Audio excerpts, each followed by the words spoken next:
and welcome to Tantrum House Studio 3. I'm Katie. I'm Ryan. I'm Will. I'm Sarah. I'm Melissa. And I'm Kevin, and today we have Peter from Breaking Games, and he's going to share with us a quick look of Dwellings of Eldervale.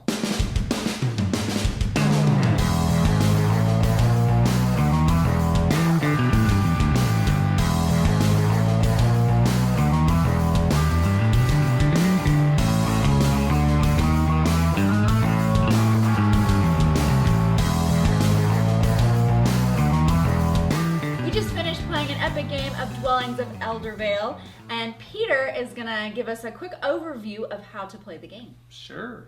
It's a fantasy world. It's a long lost world where you're playing elves or dwarves or centaurs or rattlings of the swarm, and you are trying to get power out of this ancient realm. You know, it's the long lost magics are there, and also these giant creatures are there that you're going to have to battle as well as the other players. It's a worker placement game at its core. It was designed by Luke Laurie, who did Manhattan Project Energy Empire. So Luke's really big into worker placement where the pullback turns don't suck, and where the engine building is like 2.0. It's awesome. Yeah. So you're doing a lot in this game. Yeah, I love that there's worker placement, but it's got this engine building. I think that's what I really enjoy that part. And Kevin's pretty good at it too. See the little combos there? The first time we played, I had this like sword combo with it. That was pretty cool. We'll get into that later. Yeah. I mean, I think that what's really fun about that is every once in a while we'd be testing, and I'd say, Luke, these two cards happened, and it was super powerful. I was like, that's fine. As long as it doesn't like completely break it, it's supposed to have little mini epic moments in your combos. So every player gets to pick a faction. What do we call these? So yeah, it's a faction. It's like a fellowship of, you're basically playing either if you're playing elves or you're playing ogres. The portal has opened, and you're going into Eldervale to seek your fortune, to get power, to live there even. That's why you want to dwell there, because all of those things are going to get you magic power, right? And each faction has a dragon, a wizard, a warrior, and regular workers. So it's a worker placement game where you have dragon workers and a wizard worker. And on top of that, the elf workers act differently than the ogres. So you've got unique workers and asymmetry, so it's really fun to dig in there with different options. It's a 2 to 5 player It's actually game? a 1 to 5. 1 We're to 5 player releasing game. at the start a solo mode called the Ghosts of Eldervale, where the ghosts will be playing a faction and haunting your every move, trying to stop you, dwell before you, grab your cards from under you, and all that stuff. So we have a few factions here in front of us, but how many are you going to have? So we launch with 8, because it's a world that has 8 elemental realms: earth, air, fire, water, order, chaos, light, and dark. So each of those 8 has a faction. And if we happen to stretch, what we're going to try and do is make the other side of every board have pretty cool. Another faction. So you grab the yellow and you choose between the 2 factions. And are you hoping that the other side will have just a little different asymmetrical powers? Oh yeah, too? so the back of the elves will be the trolls, which has a regenerating worker and a vicious dragon. Cool. So the backside of, say, the dwarves is the centaurs, and those are like very diplomatic. They don't want to fight, but if they have to, they'll wreck you. So Don't push him. yeah. The warrior like basically sets a die to a 5, like doesn't have to roll. It just goes, yep, I'm rolling a 5, and if he joins a battle, sets it to a 6. So the centaur warrior is not to be messed with. So you start with some workers, but just in any like typical worker placement game, you're able to get more workers by paying for them. One of the interesting things is that we're recruiting them. You can get workers, but this game kind of rewards you for, like, you think you want all of them, but your engine can't. It's asynchronous turns, so you can pull back at any time. You could actually go to the board with 1 and pull right back and do that over and over. So you don't necessarily need 6 workers, but you could do it. Also, you lose workers in this game because you dwell in Eldervale.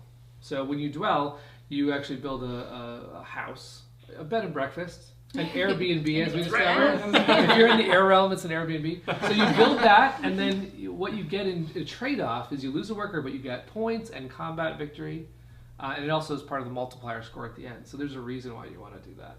The multiplying portion is a really, I think, unique. It felt unique to me as we were playing it, and I really benefited from it more than I thought I would, which was nice, because every time you go up on one of those tracks, that's impacting your final score at the end of the game, both of those things, because it's multiplying the number of, what are the cards? The dwellings? No, the cards are you have adventure cards, which gives you power. Like you did a bunch in darkness, and then your dwellings also get you power. And so at the end of the game, you're scoring say if you got to level 5 of darkness, then every card that's darkness would score 5, and every dwelling that's darkness would score 5. It's a little bit reminiscent of Concordia with the way that you you get rewarded for how much you invest in something.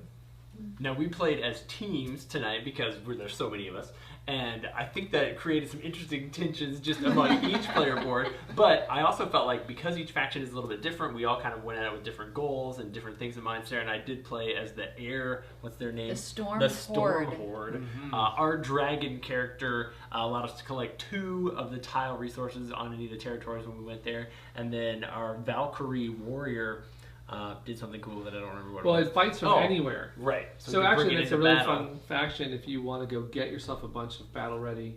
You're all set. And then Kevin starts a fight over here, and you actually just fly across the board and enter that battle. So and we didn't win any battles, but it would have been great if the dice were not in my favor. Dice was not in my favor. Ryan did very well. Yeah, I played as the Light Clerics of the Dawn, and their workers, when they die, they come right back, and you still get the sword for having them die. So I was just chasing battles the whole time, and I don't think I actually had maybe 1 or 2 that did die. So I didn't get to take advantage of it because I kept winning, which was really frustrating. Just weird. Yeah. I killed you once. Yeah, just the one time. But I think you killed all the monsters. A lot of people like that one because it's like, my unit got... Now, you don't actually die in the game. You go to the underworld. That's right. And the underworld just means that you're out until you regroup, and those units can't activate your engine.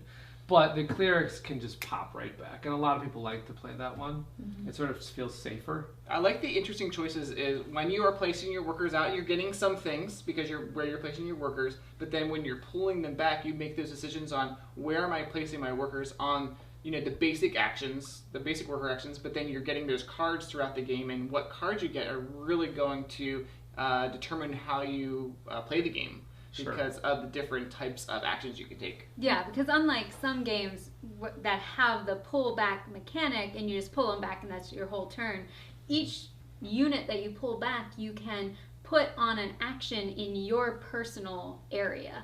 So you're getting more actions even on the turn where you're taking them off the board. And something that was really interesting to me is that those cards that you've collected are only activated if you're the highest person on that magic track. Like, if you want to play a light colored or a light thing, you have to be the highest in the light magic to make it even work. So you're battling constantly with the other players to try to even use the cards you've already purchased. Yeah. So with what are the little tokens? The treasure tokens? Yeah. Yeah, so it's something unique that we're doing for this game, which is that when you go out to the board, you get a token that you can slot on a card, which means every card in the game is customizable. This is cool. Which, that's really fun if you're like, I'm going to have this be an input, and then whatever I'm producing, I'm going to have that, Yeah. So this output will help me on this input. So you can really make some fun chains there. And some of them were like, you get rewarded with it, so you want to put a double icon to token on it. Some of them are you're paying the cost that's on it, so you want to get like an either or a low one. So you kind of got really interesting decisions at every step of the game. And you got different types of resources. So you've got potions and crystals and swords and tools, and so that all interacts with what you're trying to accomplish. Mm-hmm. Yeah, you can see at any time, like if you're going for a fire card, the fire cards are always gems and tools. You know that going in. You see that on the dungeon board, so you know that that's what you need to go collect. Someone else might see that you're kind of going into a fire realm and see what you're doing and say, I want to dwell there first. So I got to make sure I go get gems and tools because everything in fire costs those same resources. Mm-hmm. So that also means that if you put fire in the game, you're going to have a certain flavor of adventure cards. You're going to have certain things that happen. Mm-hmm. Fire is all about destruction of things, and it's actually very focused on the magic cards. Whereas if you play the earth, you're going to have a lot of dwelling related growth and building and stuff like that. And so you pick those factions based on whatever the players choose at the beginning plus 2 others? Or so you're never going to have player count? Yeah, you're never going to have all 8 in a game. But you're doing if I pick a water faction, water's definitely in the game, and after everyone's got a faction, then we add 2 more. So there's always some that you haven't gone in yet. Yeah, really. Yeah, I like that the map was randomly generated with the hexes, but then as we explored in the dungeon, we got to choose where the new tiles came out, and you got to sort of strategically manipulate the map to hurt your opponents. or help yourself. Right. Exactly. I mean, when the light monster comes out, actually you get points when you step near it, so that means sometimes you put that tile right next to you and then kind of rack up some points.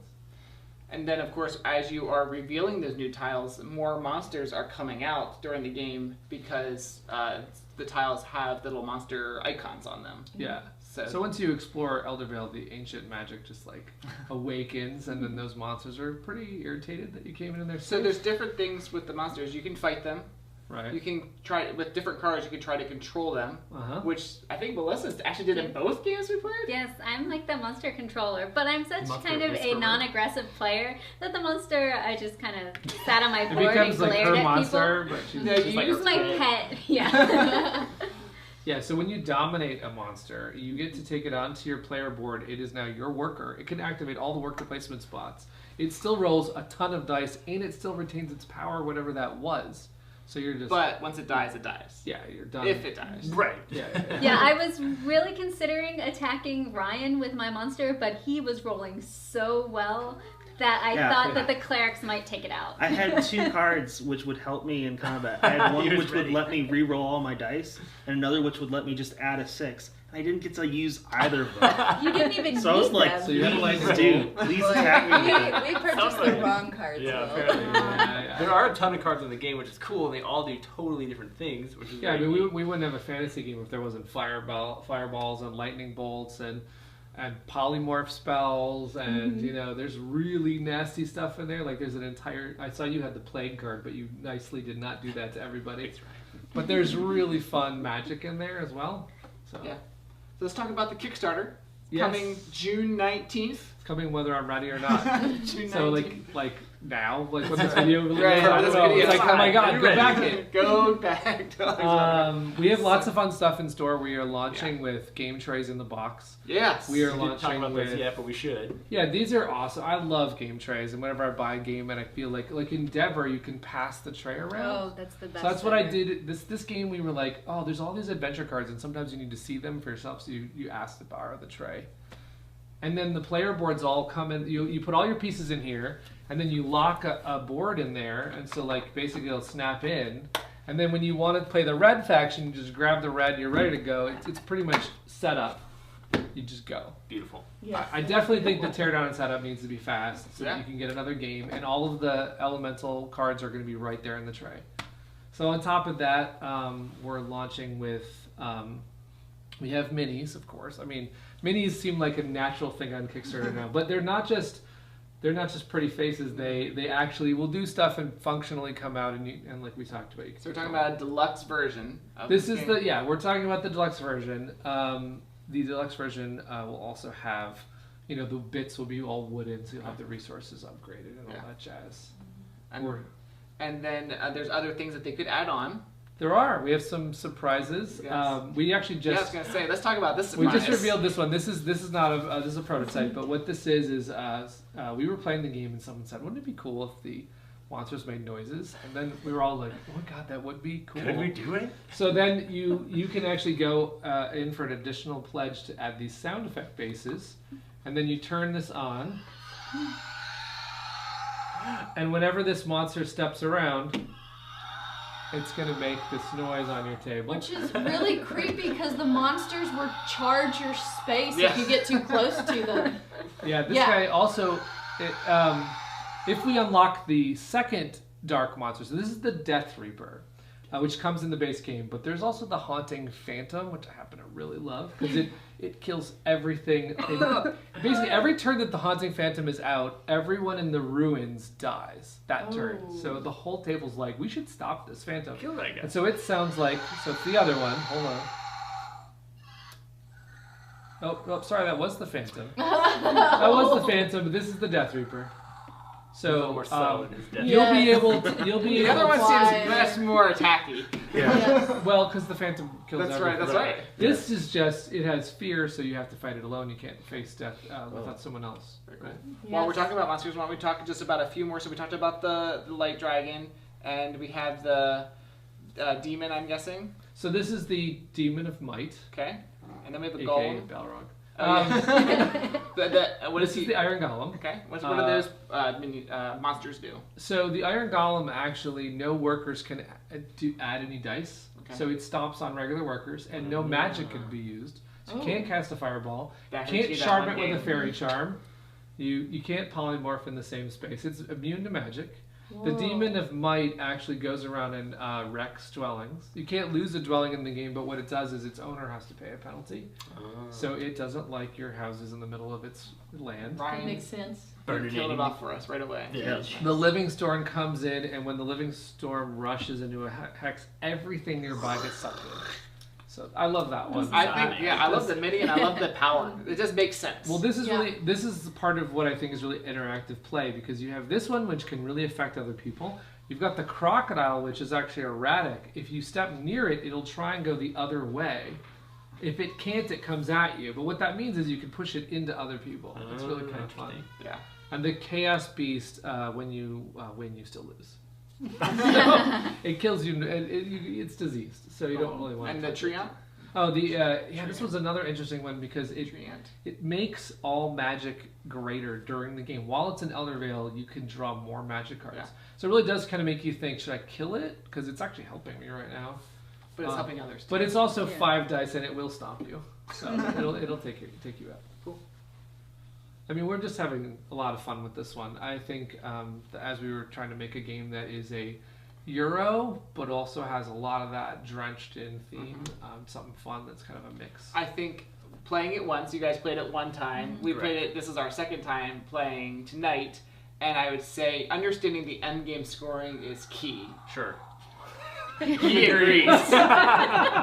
But yeah, knowing that what's is gonna score and how, and just like watching that end game scoring as it happens, as it unfolds, is like, oh, and like there's all these light bulbs that come on. I'm like, oh, they're gonna get major points at the end of the game. So it's getting points during the game, right? Because there's points for building your villages and things like that. But getting those end game scoring points is gonna multipliers. Yeah, huge. Very big. You did have we had player aids, which were really helpful. I didn't feel like the game was difficult to play. Like, it made sense what you're doing on your turns.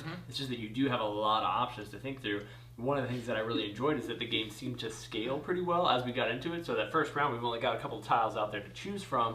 What do I do? Okay, I figured it out. And then as your turns go on, the board is bigger. You've got more choices. You've got more resources. It was a really nice ramp up, I thought, on the learning curve, and then being able to get into it, and then having more choices as you played the game, which I thought was really nice. That's cool. I'm glad to hear you guys say that, because I mean, we really tried to make something. It is a heavy game, and Luke would always explain that to people, like, you're about to play a big game. Because it took up a couple hours. Yeah, so it's serious, but then actually it's a pretty accessible big game, I think. I think we played it in an hour and a half. Yeah, you guys rocked it. Yeah. Yeah, we really did. There's two different end conditions in the game. One is that if you run out of the hexes, that ends the game, and that's how we ended it, right? Sure. Yeah, Kevin drained refresh the dungeon. If you explore Eldervale, it ends. And if you also have built all 6 of your dwellings, then it also ends. That triggers it as well. Yeah. But you see that a little bit more in a 2-player game or a 3-player game where someone's... It's hard to build 6 villages because we were at 3 Everyone's or 4. all in. well, because you're using your workers. So Yeah. when you use a worker, you got less workers. So. But there are certain factions that are better at it, and what's really fascinating about playing a game where people know what they're doing is that someone can go out of the gate, I'm going to dwell as fast as possible. Like, we've played a lot of games with Tom Jolly, and Tom Jolly's like, I'm just going to dwell. What are you going to do about it? And then it's like, no, wait, hold on a second. I'm not ready. I'm not ready. I was going for cards. So you can play against those different styles, and I really think that's a fun game. And in our specific game, a lot of monsters came out quickly, and they were all next to all of the different Darkness? Resources. The resources you needed? Yeah, the resources. And so that's where we needed to build dwellings, and none of us wanted to go in any of those spaces. It's scary, right? We're going down the bottom. We only went to the Eldervale. ruins because we didn't want to attack or have to I fight think the it's monsters. so funny that these things are intimidating on the table, but the minute one gets slain, everyone's like, monsters. Like, it takes a minute before you break the seal and you realize, oh, I could beat him with 1 worker, possibly. Like, if you get lucky and... Ryan's like, I can roll 2 dice and beat that. Yep. And the rolling Every mechanism is time. a little different, too, because the You way want to it explain works... that a little bit? Sure. Yeah, go ahead. So battle works, every unit basically rolls d6. So it's all d6 dice. If you have a worker, it's 1d6. If you have a dragon, it's 3. But you're looking for the single highest die result. So even one worker could get a 6 against this treant who's rolling 5 dice and botches it. So you just decide how many dice you want to get. And it works a little bit like Blood Rage, where adjacent units can join in. You can spend swords to add dice, and you can cast spells to add dice. So there's a lot of different ways you can bump up your number. And then there's a lot of different ways that dice could be mitigated. So we've got cards, we've got rewards if you fail. Right, even failing didn't feel like a terrible loss because when you move into the space, you still collect the resources that are there never before blocked. you battle. Right, you get the sword if you don't lose, if you don't win. You go into the underworld if you die, which stinks because you can't necessarily play your characters on the way back. But you get the sword. We had a card that allowed us to do that anyway, and so the time when most of our guys went to the underworld, we still got to play them all. There's a light card that I really liked, which is every time you go to the underworld, get 2 points instead of a sword. So it's like, oh yeah, actually, especially for the clerics, you're like, yeah, bing, take 2 points, and I'm back. That's something we haven't really talked about. There's the regular cards that are connected to the different not factions, but the different elements. But there's also the magic cards. There's a whole deck of magic cards that can really affect how you play. Because you get some at the beginning of the game, and then there's ways to get some during the game that have just like immediate actions. Where there's 3 different kinds. There's actually 2 flavors at launch. We got to unlock the third one. Okay. So 2 flavors for now, so but you want to unlock the third one. It's pretty fun. We've got spells, which are like all sorts of instants. I mean, those are the fireballs. Those are the raise dead. Those are the healing spells. All sorts of fun stuff in the spells. Level like 1, 2, and 3 types, which you have to have a certain prerequisite to cast some of them. And then you've got prophecies in the base game, which are like your endgame ones, your secret hidden points, like build a dwelling next to 2 other dwellings or something like that, and then you, at the end, you'll say, I did this for a bunch of points. But what we decided to add, if we stretch to it, is quests, so that you have something to do during the game, like slay a monster with 1 unit. And if we unlock that, there's a whole bunch of fun ideas that you can throw in there. We'll unlock some fun ones. Yeah. Very cool. Well, we've had a really enjoyable time playing it. I would definitely be up for trying it again. I want to beat these guys. That's the next thing on my list. Not gonna happen. But it sounds like I'll start to use my A game now that we're there we go. It's like, now that we're playing. Well, I like it because it's got worker placement, and I think Melissa and I enjoy worker placement games. Like I said earlier, I love engine building games. I love figuring out those combos. I'm not really big into fighting games. I know it has fighting in it, and there's ways like to mitigate that, and I know that even the fighting itself is not discouraging you from getting things, which I think is really important. So I enjoy it from that point of view, personally. So. Cool.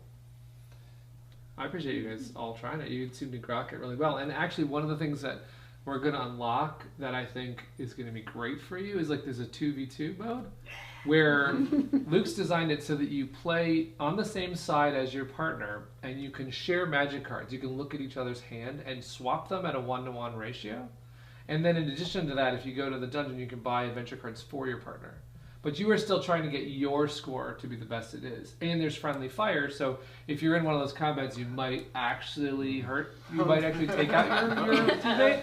But in the end, you take your 2 scores and add them up and compare it to the other 2 scores. Okay. It's a really fun way to play as well. And I can't wait to see you, like the kind of dynamics of that. Tantrum. The tantrum. Takedown. Do we play together or against each other? Takedown. A mini like tantrum tournament, I can totally see it. Okay. Yeah. Well, thank you guys so much for joining us for our quick, or maybe not so quick, look at Dwellings of Eldervale. If it looks like something you'd be interested in, check it out on Kickstarter now. And then thanks so much for subscribing and following along at Tantrum House. We'll catch you guys next time. Bye. Do a quick look of Dwellings from Eldervale. One more time. But And I'll let Studio you 3. say I know, that. I was unsure. Oh, yeah. So there's like a I little can be quiet. I awkward can be pause quiet. where I'm like, I'll just do the wait. I don't have to say. Okay. No, you can say We'll that. give you plenty of chances to talk. Okay. One more time.